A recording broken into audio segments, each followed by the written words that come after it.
เวลาความสัมพันธ์พังทลายทำไมผู้ชายมักถูกสังคมมองว่าแค่ก้าวพลาดแต่ผู้หญิงกลับถูกตราหน้าว่าเป็นผู้หญิงกินผัวที่สูบพลังและทำลายชีวิตคู่โอ้โห เปิดมาด้วยคำถามที่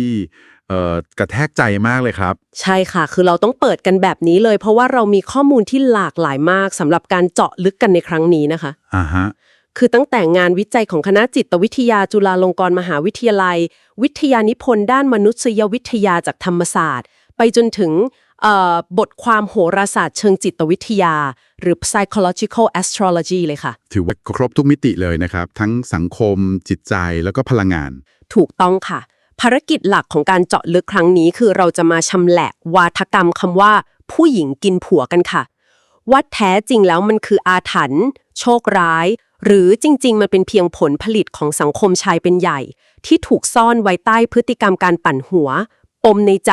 แล้วก็สภาวะทางอารมณ์ที่ล้นทะลักกันแน่น่าสนใจมากครับคือเราต้องมาแกะกล่องเรื่องนี้กันเลยค่ะตกลงแล้ววาทกรรมนี้มันมีไว้เพื่ออธิบายความโชคร้ายหรือเอาเข้าจริงๆมีไว้เพื่อโยนความผิดให้ผู้หญิงกันแน่คะคือถ้าเราจะตอบคำถามนี้เนี่ยก่อนที่จะไปดูว่าเกิดอะไรขึ้นจิตใจคน ผมว่าเราต้องกางแผนที่โครงสร้างสังคมดูก่อนเลยครับว่าไอ้คำค่อนขอดนี้เนี่ยมันมีที่มายังไงข้อมูลจากวิทยานิพนธ์ทางมนุษยวิทยาของธรรมศาสตร์อธิบายเรื่องนี้ไว้ชัดเจนมากครับเขาว่ายังไงบ้างคะเขาบอกว่าคำว่าผู้หญิงกินผัวเนี่ยมันไม่ได้เกิดขึ้นลอยๆครับแต่มันเป็นกลไกที่ทำงานภายใต้ระบบสังคมชายเป็นใหญ่หรือที่เรียกว่า patriarchy อ๋อระบบชายเป็นใหญ่ใช่ครับคือระบบนี้มันให้คุณค่าแล้วก็โอกาสทางสังคมเก็บผู้ชายมากกว่าผู้หญิงอยู่แล้วทีนี้พอผู้ชายมีอำนาจนำสังคมก็เลยสร้างกรอบบางอย่างขึ้นมาคุมผู้หญิงที่เรียกว่า heterosexual script ครับ heterosexual script นี่คือแบบไหนคะมันคือบทบาทตามขนบครับที่สอนให้ผู้หญิงต้องรักนวลสงวนตัวต้องรอให้ผู้ชายเข้าหาก่อนห้ามแสดงความปรารถนาอย่างเปิดเผยอะไรแบบนี้ครับโอ้โหถ้าให้เห็นภาพยุคนี้ก็เหมือนแบบเวลาเราเล่นแอปหาคู่ผู้หญิงหลายคนก็ยังรู้สึกว่าต้องรอให้ผู้ชายทักมาก่อนใช่ไหมคะทักก่อนเดี๋ยวดูไม่งามใช่เลยครับภาพนั้นแหละครับอธิบายให้ดีเลยฮึแล้วพอผู้หญิงถูกคาดหวังให้เป็นฝ่ายรอสิ่งที่เกิดขึ้นคือผู้หญิงจะไม่มีอำนาจต่อรองในโลกความเป็นจริงครับเข้าใจเลยค่ะเพราะต้องรออย่างเดียวก็เหมือนเอาชีวิตไปแขวนไว้กับการตัดสินใจของคนอื่นถูกต้องครับแล้วพอมันเกิดความรู้สึกไม่มั่นคงถูกกดทับทีนี้เวลามีปัญหาสังคมจะใช้กลไกที่เรียกว่า hegemony หรือการครอบงำความคิดเข้ามาจัดการครับเฮ้ยกลไกนี้มันทำงานยังไงอะคะเกี่ยวกับวาทกรรมกินผัวยังไงเอ่ยคือเมื่อความสัมพันธ์ล้มเหลวหรือครอบครัวไปไม่รอดสังคมจะไม่ค่อยอยากโทษผู้ชายที่เป็นผู้นำหรอกครับเอ้าทำไมล่ะคะเพื่อรักษาอำนาจของผู้ชายไว้นะครับ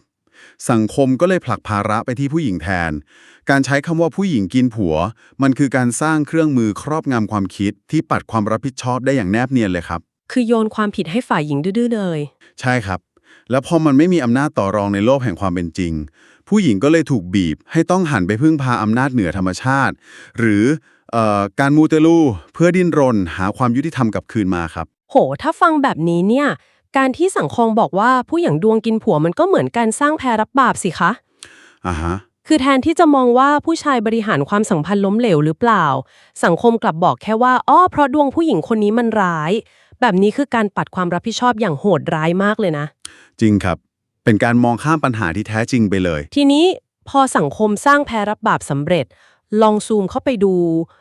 ความสัมพันธ์แบบหลังประตูปิดตายกันบ้างดีกว่าค่ะได้เลยครับว่าพฤติกรรมอะไรกันแน่ที่ทำให้ความสัมพันธ์มันพังทลายจนผู้หญิงถูกตีตราแบบนั้นซึ่งวิทยาศาสตร์มีคำตอบใช่ไหมคะมีครับข้อมูลจากคณะจิตวิทยาจุฬาเสนอเรื่องนี้ผ่านพฤติกรรมที่เรียกว่า gaslighting หรือการปั่นหัวครับgaslighting อันนี้คุ้นหูมากค่ะมันทำงานยังไงในบริบทนี้คะมันคือทริคการควบคุมทางจิตใจครับหรือ psychological manipulation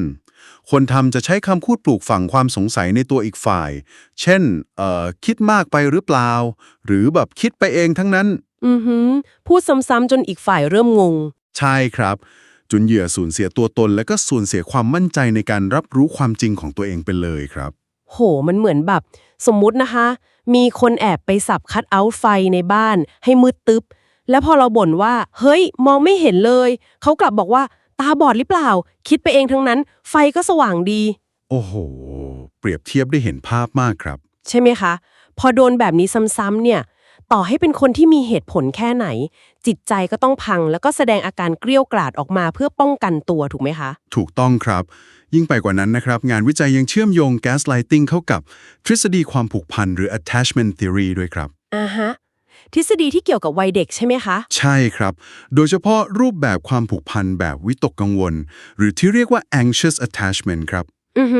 คนที่มีความผูกพันแบบวิตกกังวลนี่เขาจะมีลักษณะยังไงคะ คือพวกเขาเกิดจากการถูกเลี้ยงดูมาแบบเดี๋ยวดีเดี๋ยวร้ายครับพอโตมาก็เลยเป็นคนที่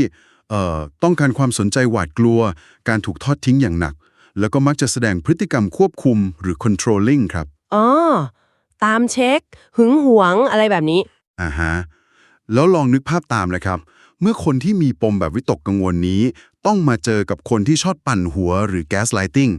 โอ้โห พังพินาศแน่ๆค่ะ ใช่ครับ พอถูกแก๊สไลท์หนักเข้า คนที่ถูกกระทำก็จะยิ่งแสดงอาการเกาะติด หึงหวง หรือมีพฤติกรรมที่ไม่สอดคล้องกับความเป็นจริง จนคนนอกมองว่า โห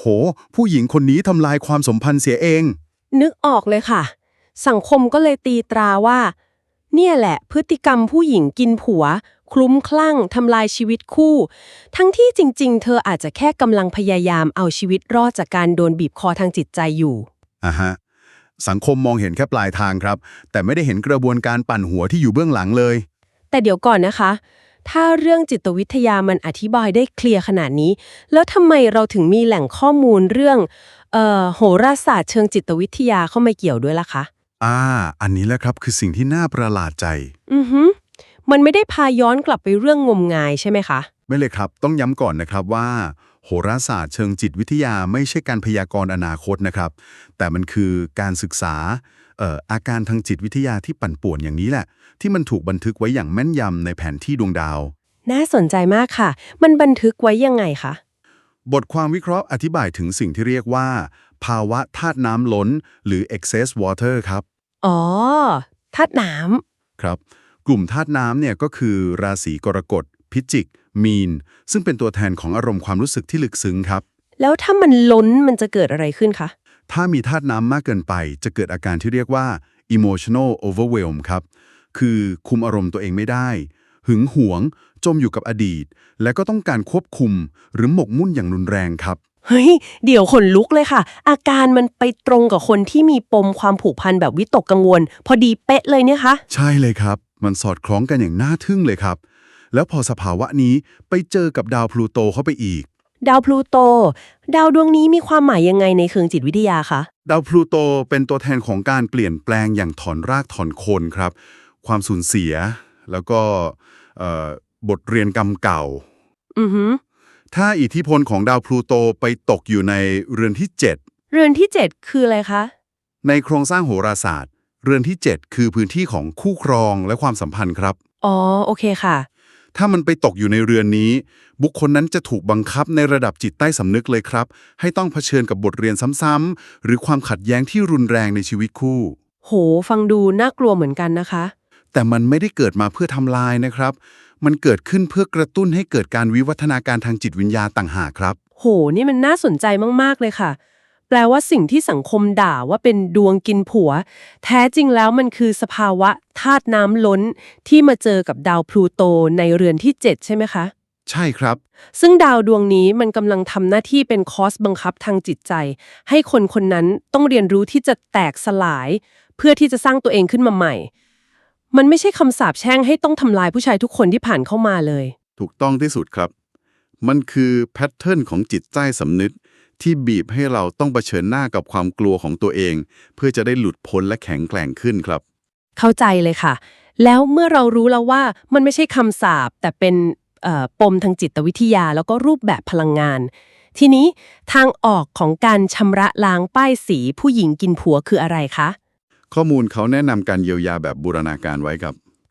ทำยังไงบ้างคะ สำหรับคนที่มีภาวะท่าตุน้ำล้นนะครับ ต้องฝึกปล่อยวางสิ่งที่ควบคุมไม่ได้ หรือที่เรียกว่าทำ shadow works ครับ เผชิญหน้ากับความมืดมิดในใจเรา ใช่ครับ แล้วก็อาจจะใช้การทำสมาธิใกล้แหล่งน้ำหรือการทำ body scan เพื่อดึงตัวเองกลับมาตระหนักรู้ถึงอารมณ์ของร่างกาย ไม่ให้มันไหลลอยไปตามอารมณ์ครับ เป็นการรับมือในเชิงจิตใจและร่างกายเลยเนอะแล้วในมุมของโครงสร้างพลังงานล่ะคะเราจะเปลี่ยนมันได้ยังไงอันนี้ไฮไลท์เลยครับ ที่สำคัญที่สุดคือ เราต้องเปลี่ยนโฟกัสจากการหมกมุ่นในความสัมพันธ์ไปสู่การสร้างความมั่งคั่งให้ตัวเองครับ เปลี่ยนความหมกมุ่นเป็นความมั่งคั่งฟังดูดีมากทำยังไงคะผ่านการกามหาจุดที่เรียกว่า part of fortune หรือจุดเศรษฐีในแผนผังดวงชะตากำเนิดครับ จุดเศรษฐีอธิบายเพิ่มหน่อยได้ไหมคะคือถ้าเรารู้ว่าจุด part of fortune ของเราตกอยู่ที่ไหน เราจะสามารถเอาพลังงานความลุ่มหลงที่เคยใช้กับความสัมพันธ์ ไปทุ่มเทให้ถูกจุดได้ครับ อ๋อแล้วมันมีจุดไหนบ้างคะเช่น ถ้าจุดนี้ตกอยู่ในกลุ่มบ้านสร้างตัว ก็คือเรือน1 ถึง 4อือฮึก็ควรเอาพลังงานไปโฟกัสที่การทำแบรนด์ หรือจัดการทรัพย์สินครับ โอเคแล้วถ้าเป็นเรือนอื่นๆล่ะคะถ้าตกในสายคิดหรือบริการ คือเรือน 5-8 ก็ให้ทุ่มเทกับการทำธุรกิจ หรือการลงทุนเฉพาะทางครับ และถ้าตกในกลุ่มขยายโลก คือเรือน 9-12 ก็ให้ไปทางเรื่องต่างประเทศ หรือการศึกษาระดับสูงเลยครับ ว้าวสรุปภาพรวมแบบนี้นะคะมันหมายความว่าแทนที่เราจะเอาพลังงานอันมหาศาลของเราเนี่ยไปผูกติดกับคนที่พยายามจะแก๊สไลท์เราแค่สวิตช์เดียวเลยค่ะฮะ เอาความเอาจริงจังนั้นน่ะไปโฟกัสที่จุด part of fortune ของตัวเองเปลี่ยนจากคำด่าที่สังคมบอกว่าเราเป็นผู้หญิงกินผัวกลายเป็นผู้หญิงที่กินรวบความสำเร็จในชีวิตแทนโอ้โห ใช่เลยครับ เป็นการเปลี่ยนมุมมองที่ทรงพลังมากครับ ฟังแล้วรู้สึกมีพลังขึ้นมาเลยนะคะ จริงครับ เพราะถ้าเราเลิกใช้กรอบของความเชื่อเก่าๆที่กดทับกัน แล้วหันมาใช้เครื่องมือทางจิตวิทยา เพื่อทำความเข้าใจรากเหง้าของอารมณ์แบบที่เราคุยกันวันนี้ เราอาจจะพบว่า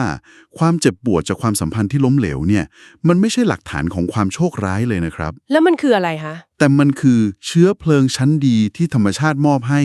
เพื่อผลักดันให้คนคนหนึ่ง เติบโตไปสู่เวอร์ชั่นที่แข็งแกร่งที่สุดของตัวเองต่างหากครับ เป็นบทสรุปที่ยอดเยี่ยมมากค่ะ คือบาดแผลมันทำให้เราโตขึ้นจริงๆนะคะ ก่อนที่เราจะลากันไปในหัวข้อนี้ เราต้องขอเน้นย้ำอีกครั้งนะคะว่าโปรดใช้วิจารณญาณในการรับฟังโหราศาสตร์เป็นเพียงเครื่องมือชี้จุดอ่อนในใจ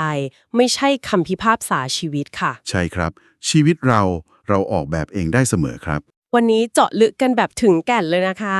ขอบคุณทุกคนที่ติดตาม แล้วเดี๋ยวเรามาลุยกันใหม่ในประเด็นหน้า สวัสดีค่ะสวัสดีครับ